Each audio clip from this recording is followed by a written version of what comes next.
Genesis chapter 2.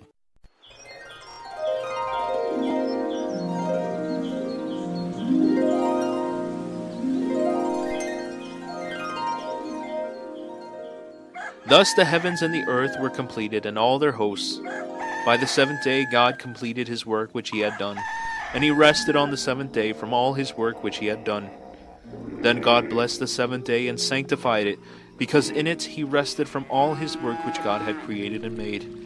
This is the account of the heavens and the earth when they were created, in the day that the Lord God made earth and heaven.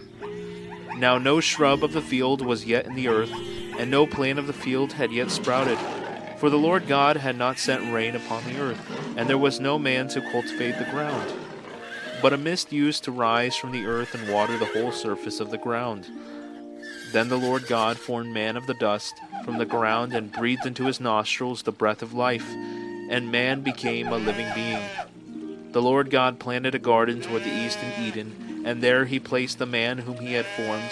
Out of the ground the Lord God caused to grow every tree that is pleasing to the sight and good for food, the tree of life also in the midst of the garden, and the tree of the knowledge of good and evil.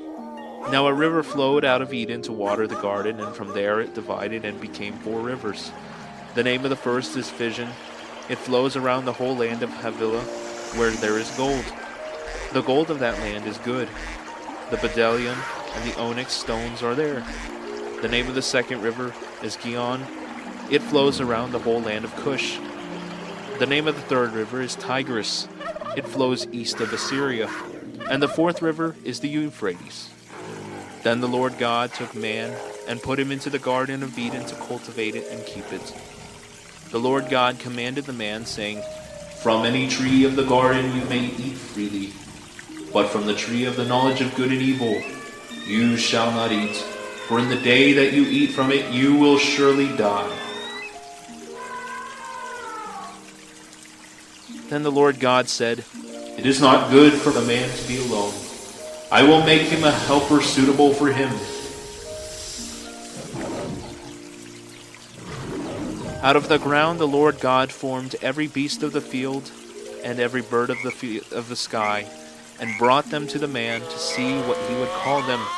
And whatever the man called a living creature, that was its name.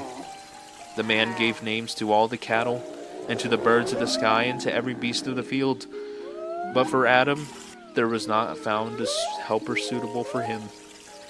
So the Lord God caused a deep sleep to fall upon the man, and he slept. Then he took one of his ribs and closed up the flesh at that place.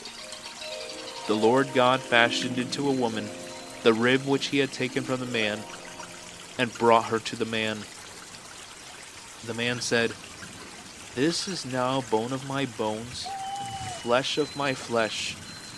She shall be called woman, because she was taken out of man."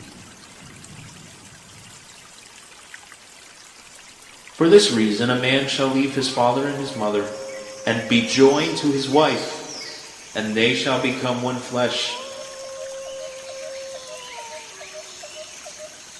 And the man and his wife were both naked and were not ashamed.